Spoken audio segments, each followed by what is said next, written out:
स्वागत है आप सभी का एक नए वीडियो में। आज का अपडेट में आपको चंदेश्वर स्थान रेलवे स्टेशन का अपडेट देने वाला हूं। देख सकते हैं यहाँ पर चंदेश्वर स्थान रेलवे स्टेशन पे इलेक्ट्रिफिकेशन का काम किया जा रहा है। आगे चलकर प्लेटफार्म पे जाएंगे और वहाँ पे कितना काम हुआ है कुछ अपडेट देने की कोशिश करेंगे। और ये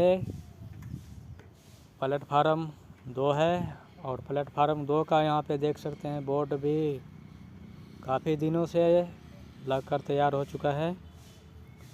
अभी जो है यहाँ पर नया अपडेट जो है इलेक्ट्रिफिकेशन का काम चल रहा है। झंझारपुर से लोकहा बाज़ार रेलवे स्टेशन तक इस स्ट्रक्चर का काम किया जा रहा है। इस पे वायर का काम किया जाएगा।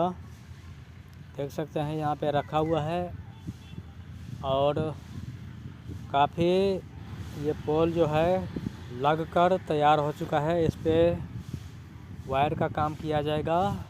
इस स्टेशन पे 2 प्लेटफार्म 3 ट्रैक बिछाया गया है। ओवरब्रिज का काम लगभग पूरा हो चुका है। यहाँ पर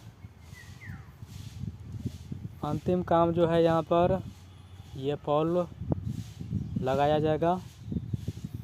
यही काम चल रहा है अभी यहाँ पर। महरेल और चंदेश्वर स्थान के बीच में कुछ जगह पे ये स्ट्रक्चर लगाया गया है वायर वाले। जो ट्रेन चलाया जाएगा उसका काम जारी है। फिर से मिलते हैं आपसे नए वीडियो में नए अपडेट के साथ।